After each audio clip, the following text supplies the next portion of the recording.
নমস্কার বন্ধুরা, কেমন আছো সবাই? আশা করি সবাই ভালো আছে। তো আমিও ভালো আছি। তো বন্ধুরা, এই রান্নাটা আমি কালকের করেছিলাম। এই মাছটা কী মাছ তোমরা বলতে পারবে?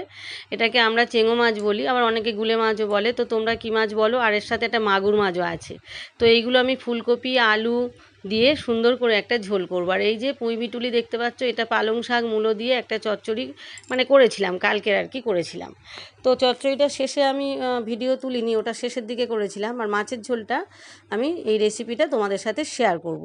তো আমি যে পদ্ধতিতে করি সেটাই তোমাদের সাথে শেয়ার করব। ফুলকপি আলুটাকে আমি কেটে নিলাম, এবারে পরিষ্কার করে ধুয়ে নিয়ে আমি পাশে রেখে দেব। আর এই যে মাছগুলো দেখো, এই মাছগুলো ছোট ছোট আর একটু তেল তেলে মতো মাছগুলো হয়। মাছগুলো কিন্তু ভীষণ খেতে খুব সুন্দর হয়। আমি আগে খেতাম না, কিন্তু আমার বিয়ে হয়ে আসার পরে আমার হাজব্যান্ড এই মাছটা ভীষণ পছন্দ করে।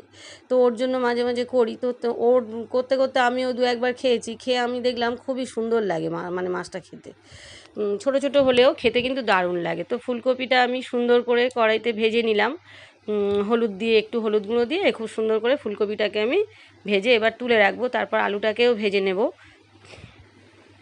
তো বন্ধুরা, আমার হাজব্যান্ড একটু ছোট ছোট মাছই পছন্দ করে, আমি আবার একটু বড় বড় মাছ পছন্দ করি। ও ছোট ছোট যে মৌরালা মাছ, ও এই ধরনের চেঙো মাছ, শিং মাগুর, এইগুলো ও ভীষণ ভালোবাসে। আমি আবার এই ধরনের পছন্দ করি না। বড় বড় কাতলা মাছ, বড় বড় রুই মাছ, এইগুলো আমি পছন্দ করি। আর এই যে মাগুর মাছটা দেখো, এটা কিন্তু মাগুর মাছটা এটা কিন্তু খুব পেট ঠান্ডা করে। মাগুর মাছের পাতলা করে ঝোল করলে কিন্তু খুব পেট ঠান্ডা করে। তো আমি একসাথেই করে নিয়েছি, আলাদা করে আর করিনি। তো এই যে আলুটাকেও ভেজে আমি তুলে নিলাম, নিয়ে কড়াইতে সর্ষের তেল দিয়ে তার মধ্যে তেলটা গরম হয়ে গেলে আমি এর মধ্যে পাঁচফোড়ন দিয়ে দিলাম। যেহেতু দেশি মাছ, তো দেশীয় মাছ, তো সেই জন্য আমি আর পেঁয়াজ টেঁয়াজ দিলাম না, একদম টাটকা দেশীয় মাছ। তো সেই জন্য আমি খুব সুন্দর করে এই যে পাঁচফোড়ন দিয়ে আর তেজপাতা দিয়ে দিলাম, দিয়ে এটাকে আমি ফ্রাই করে নিলাম। নিয়ে এইবার আমি যে মশলাগুলো বেটে রেখেছি সেটা আমি তোমাদেরকে একটু বলে দিই কী কী মশলা ওর মধ্যে নিয়েছিলাম। আমি 2 চামচ জিরে নিয়েছিলাম, গোটা জিরে, 2 চামচ গোটা ধনিয়া, 2 চামচ গোটা মৌরি, আর আমি একটু আদার টুকরো আর কয়েকটা কাঁচা লঙ্কা আমি একসাথে মিক্সিতে পেস্ট করে নিয়েছিলাম। সেখান থেকে আমি পরিমাণ মতো এখানে আমি এই 2-3 চামচ মতো পরিমাণ মতো দিয়ে ভালো করে কষিয়ে নিলাম। নিয়ে এবার এর মধ্যে আমি 2 চামচ হলুদ গুঁড়ো দিলাম আর 2 চামচ শুকনো লঙ্কার গুঁড়ো দিলাম। যেহেতু আমি কাঁচা লঙ্কা অনেকগুলো দিয়েছি, তো ঝালটা কিন্তু একটু তোমাদের তোমরা বুঝে শুনে একটু দেবে, ঝালটা যে যার পছন্দ অনুযায়ী দেবে। তো আমি 2 চামচ মতোই দিলাম। আর এই যে ভালো করে মশলাটাকে কষিয়ে নিচ্ছি। এবার মশলাটা যখন খুব ড্রাই হয়ে যাবে, তখন কিন্তু এই যে আমি একটু জল এর মধ্যে অ্যাড করব। আমি কিন্তু তেল দেব না, তেলটা খুব কম পরিমাণে দিয়ে কিন্তু আমি রান্নাবান্না করি, খুব বেশি তেল কিন্তু দেওয়াটা আমি পছন্দ করি না। তো এই যে আমি সামান্য একটু জল দিয়ে ভালো করে মশলাটাকে কষিয়ে নিলাম।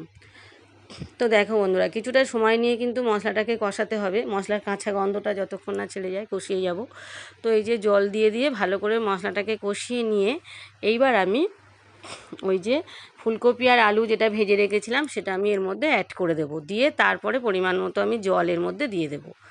তো বন্ধুরা, একটা কথা তোমাদের সাথে শেয়ার করি। ফেসবুকেই আমি একটা পোস্ট দেখছিলাম একজনের, একটা মহিলার, তো সেটা আমার এই মুহূর্তে মহিলার নামটা মনে পড়ছে না। পোস্ট করেছিল যে যখনই ফেসবুকে তুমি প্রফেশনাল মোড অন করবে, তখনই কিছু কিছু রিলেটিভদের একদমই আনফ্রেন্ড করে দেওয়া উচিত। কারণ প্রচুর পরিমাণে খারাপ নেগেটিভ কমেন্ট করে, যেগুলো একদম ভালো লাগে না। তো নিজেদের রিলেটিভরা প্রচুর হিংসা শুরু করে দেয়, কারণ আমি যা যা রান্না করি, যা যা খাই, সেগুলো তারা, কারণ যেহেতু ফেসবুকে আমরা কাজ করি, আমাদের নিয়ম করে পোস্ট করতে হয়, সকাল বিকেল সন্ধ্যে রাত্রে সবসময় পোস্ট করতে হয়। তো আমাদের ডেলি যে জীবনযাত্রা সেটা আমরা পোস্ট করি, শেয়ার করি সেগুলো। তো সেগুলো তারা জানতে পারে, আর সেগুলো জানতে পেরে প্রচুর এমন এমন কমেন্ট করে, হিংসা করছে সেটা ভালো করেই বোঝা যায়।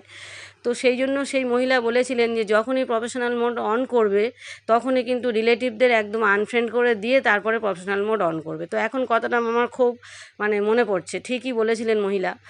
সত্যিই তাই, কিছু রিলেটিভরা, সবাইকে কিন্তু বলছি না, অনেক অনেক অনেক অনেক রিলেটিভরা খুব ভালোও হয়।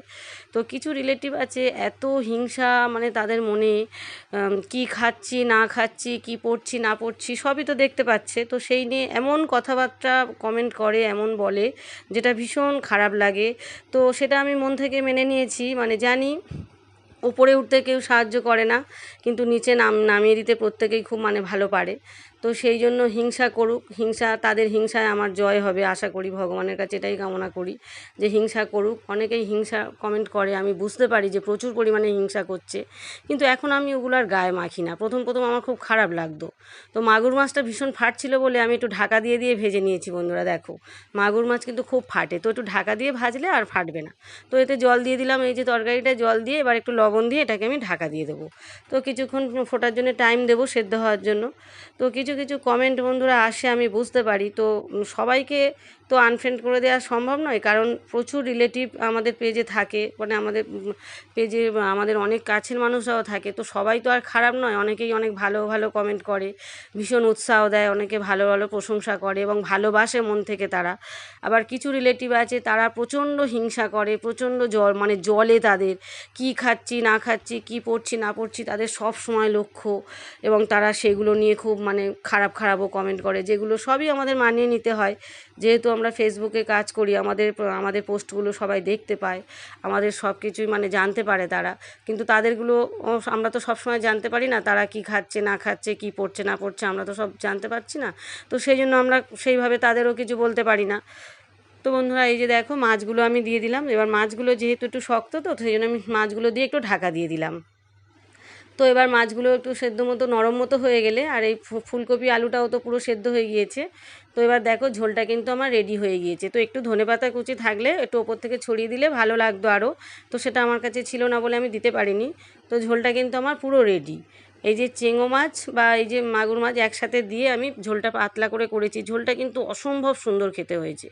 আমার 2 মেয়ে, আমার হাজব্যান্ড, দুজন সবাই খুব প্রশংসা করেছে। তো বন্ধুরা সবাই ভালো থেকো, সুস্থ থেকো, টাটা।